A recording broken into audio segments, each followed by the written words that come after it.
नमस्कार, मैं Ankita Pawar smart plus bulletin में आप सभी का स्वागत करती हूं। सबसे पहले एक नजर आज की सुर्खियों पर। अपनी ताकत आजमाने के लिए येडियुरप्पा जी की कोशिश। मुंबई में धुआंधार बारिश, कोल्हापुर में नदियां बहकर बहने लगी। कोरोना मरीजों की संख्या में लगातार उतार चढ़ाव। बेलगाम दक्षिण विभाग में जनस्पंदन कार्यक्रम का आयोजन। नगर क्षेत्र में बकरी ईद का उत्साह में समापन। श्रम संवर्धन दल की ओर से दड्डी गांव में कार्य का निरीक्षण।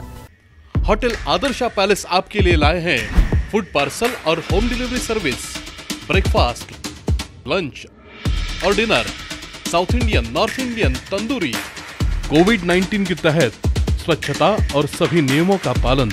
आज ही ऑर्डर कीजिए और घर बैठे लजीज खाने का मजा उठाइए। हर पार्सल के साथ एक mask free. Hotel Adarsha palace, Lingaraj college के सामने, कॉलेज रोड, बेलगावी। फोन 0831 2435 और 8884121718। अब देखते हैं विस्तृत समाचार। एक तरफ राज्य में नेतृत्व परिवर्तन की बात हो रही है तो दूसरी तरफ मुख्यमंत्री येडियुरप्पा जी अब अपने पद को बचाने की पूरी कोशिश कर रहे हैं। इसलिए इस संबंध में राजनीतिक घटनाक्रम ने रफ्तार पकड़ ली है। कर्नाटक में मुख्यमंत्री बीएस येडियुरप्पा जी को हटाने के लिए मजबूत कदम उठाए जा रहे हैं। भाजपा विधान समिति की बैठक जल्द होगी। हालांकि येडियुरप्पा पहले ही अपने विभाग के वरिष्ठ अधिकारियों को और कर्मचारियों के लिए भोजन का आयोजन कर चुके हैं। इसलिए चर्चा है कि येडियुरप्पा जी जल्द ही अपनी ताकत आजमाएंगे। पार्टी की विधायी समिति की बैठक 26 को है। उसमें आगे की दिशा साफ होने की संभावना है। दूसरी ओर ऐसे संकेत है कि दिल्ली में कर्नाटक के 3 नेताओं में से एक को मुख्यमंत्री के रूप में चुना जाएगा। येडियुरप्पा को कांग्रेस से अप्रत्याशित समर्थन मिल रहा है। विधायक शमनूर शिवशंकरप्पा जी ने भी ऐसी भूमिका निभाई। उन्होंने कहा कि लिंगायत समुदाय चाहता है कि येडियुरप्पा जी बने रहे। इसके अलावा लिंगायत समुदाय के संतों ने भी उनका समर्थन किया है। मुंबई में धुआंधार बारिश, कोल्हापुर में नदियां भरकर बहने लगी। देश भर में सक्रिय मानसून ने मुंबई में खलबली मचा दी है। मुंबई में पिछले हफ्ते से लगातार बारिश हो रही है और शनिवार से बारिश तेज हो रही है। बारिश ने स्थानीय सेवाओं के साथ साथ रेल सेवाओं को भी प्रभावित किया है। बुधवार सुबह से भारी बारिश तेज हो गई है। मुंबई शहर समेत उपनगरों में भारी बारिश हो रही है और निचले इलाकों में पानी जमा होना शुरू हो गया है। अगले 3 दिनों तक बारिश जारी रहेगी, ऐसी मौसम विभाग ने मुंबई को चेतावनी दी है। कोल्हापुर जिले में पिछले 4 दिनों से भारी बारिश हो रही है। पश्चिम जलग्रहण क्षेत्र में भारी बारिश हो रही है। कोल्हापुर में पंचगंगा नदी का जलस्तर पिछले 24 घंटों में 3 फीट बढ़ गया है। इसलिए सीमावर्ती गांवों में भी सतर्कता जारी कर दी गई है। कोरोना मरीजों की संख्या में लगातार उतार चढ़ाव। देश में कोरोना मरीजों की संख्या में लगातार उतार चढ़ाव देखने को मिल रहा है। पिछले 24 घंटों में कोरोना मरीजों की संख्या में पिछले दिन की तुलना में करीब 12,000 का इजाफा हुआ है। कल 42,015 नए कोरोना मरीज दर्ज किए गए तो एक दिन में 3,998 कोरोना पीड़ितों की जान जा चुके हैं। हालांकि जैसे जैसे सक्रिय कोरोना मरीजों की संख्या घट रही है और कोरोना से ठीक होने वाले मरीजों की संख्या भी बढ़ रही है, यह राहत की बात मानी जा रही है। पिछले 24 घंटों में भारत में कोरोना वायरस के 42,015 नए मरीज सामने आए हैं। 3,998 मरीजों की जान चली गई है। कल देश में 36,977 लोग कोरोना मुक्त होकर घर लौटे। भारत में अब कुल कोरोना पीड़ितों की संख्या 3,12,16,337 हो गई है। बेलगाम दक्षिण विभाग में जनस्पंदन कार्यक्रम का आयोजन। बेलगाम दक्षिण के विधायक अभय पाटिल जी की ओर से बुधवार को बेलगाम दक्षिण विधानसभा क्षेत्र के विभिन्न स्थानों पर जनस्पंदन कार्यक्रम का आयोजन किया गया। इसके माध्यम से उन्होंने लोगों की विभिन्न समस्याओं के बारे में जानकारी ली, साथ ही संबंधित अधिकारियों को इसके बारे में निर्देश देने का आश्वासन दिया। इस मौके पर अभय पाटिल जी ने कहा कि इस पहल का उद्देश्य निर्वाचन क्षेत्र में समस्याओं का समय पर समाधान करना है। नागरिकों ने भाग लेकर कर अपनी समस्याओं को उठाया है और उनके समाधान के लिए संबंधित विभाग को सूचित किया गया है। शहर के महाद्वार रोड, वडगांव, शाहपुर और खासबाग में पूरे दिन परिचर्चा कार्यक्रम का आयोजन किया गया। नागरिकों ने इस पहल पर संतोष जताया। नगर क्षेत्र में बकरी ईद का उत्साह में समापन।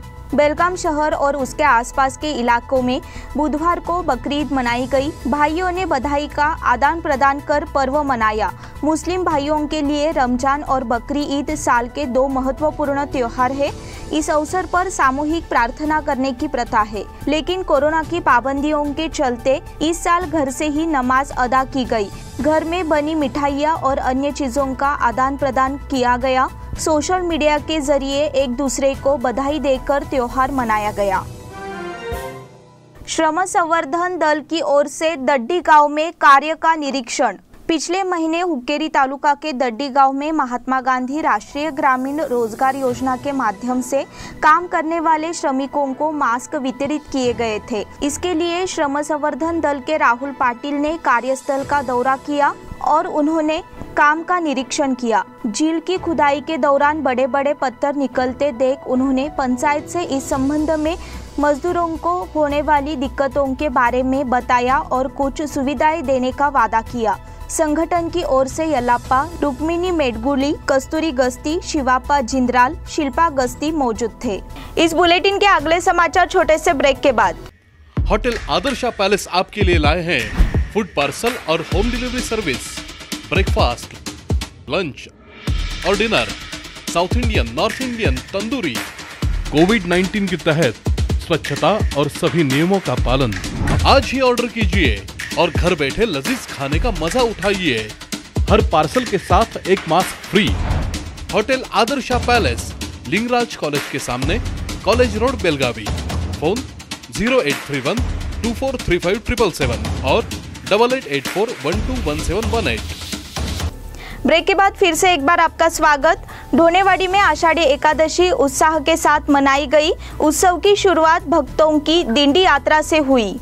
श्री संत सद्गुरु अप्पा महाराज मठ से यहाँ गांव में आषाढ़ी वारी के अवसर पर विठ्ठल नाम और ताल मृदंग के गजर में यह दिंडी निकाली थी। गांव के नागरिकों ने शामिल होकर उत्साहपूर्ण स्वागत किया, जिससे गांव में भक्तिमय माहौल बना दिया था। सुबह 4 बजे से 6 बजे तक काकड़ आरती हुई। 9 बजे से मूर्ति का अभिषेक और पूजा अर्चना के बाद दिंडी की रस्म शुरू हुई। दिंडी गांव की मुख्य सड़कों से दोपहर 1 बजे श्री सद्गुरु अप्पा महाराज मठ पहुंची। बाद में प्रसाद बांटा गया। कार्यक्रम में वार्डकारी बंधुओं, ग्रामीणों और पंचक्रोशी से आए श्रद्धालुओं ने सक्रिय रूप से भाग लिया था। कालमावाड़ी जलग्रहण क्षेत्र से पानी का विसर्ग शुरू। दूधगंगा क्षेत्र में बारिश से किसानों को राहत मिली है। पिछले 2 दिनों से लगातार हो रही बारिश के कारण दूधगंगा में जलस्तर तेजी से बढ़ा है। कालमावाड़ी जलग्रहण क्षेत्र से दूधगंगा नदी में 14,000 क्यूसेक पानी छोड़े जाने से जलस्तर बढ़ रहा है। कारदगा में दूधगंगा नदी पर कारदगा भोज बांध के डूब जाने से वाया बेड़कीहाल में करदगा भोज के लिए यातायात शुरू हो गया है। महसूल विभाग ने नदी किनारे रहने वाले लोगों को चेतावनी दी है कि जलस्तर कभी भी बढ़ सकता है। फेसबुक फ्रेंड सर्कल ने दिया वृद्ध को सहारा। बेलगाम में फेसबुक फ्रेंड सर्कल ग्रुप अनाथ और बेसहारा लोगों की मदद के लिए लगातार सेवा दे रहा है। एक दिव्यांग बुजुर्ग पिछले कई सालों से शाहपुर चौक इलाके में असहाय होकर रह रहा था। मूल रूप से हुबली के रहने वाले चन्नाप्पा परशुराम एकबोटे पिछले कई सालों से बेलगाम में रह रहे हैं। शाहपुर नाथपई चौक इलाके में अपनी जिंदगी जी रहा था। उनकी लाचारी की सूचना फेसबुक फ्रेंड सर्कल को दी गई। फेसबुक फ्रेंड सर्कल के प्रमुख संतोष दरेकर ने पुलिस उपायुक्त विक्रम आमटे के सहयोग से खासबाग स्थित एक आश्रय केंद्र में चन्नाप्पा एकबोटे को आश्रय प्रदान किया है। पत्रकार श्रीकांत काकतीकर, सामाजिक कार्यकर्ता हीरालाल चौहान, चंद्रकांत कोंगे आदि मंगलवार को चन्नाप्पा एकबोटे को खासबाग स्थित एक आश्रय केंद्र ले गए। सांसद मंगला अंगड़ी ने प्रधानमंत्री जी से की चर्चा। बेलगाम की सांसद मंगला अंगड़ी जी ने मंगलवार को प्रधानमंत्री नरेंद्र मोदी जी से मुलाकात की। उन्होंने बेलगाम पर भी विशेष चर्चा की। इस समय प्रधानमंत्री नरेंद्र मोदी जी ने उनसे बातचीत की और विशेष मार्गदर्शन दिया। लोकसभा का मानसून सत्र सोमवार से शुरू हो गया है। सांसद मंगला अंगड़ी जी इसके लिए नई दिल्ली पहुंच गई है। उन्होंने सोमवार को शपथ ली। उनके साथ उनकी बेटी और दामाद उपस्थित थे।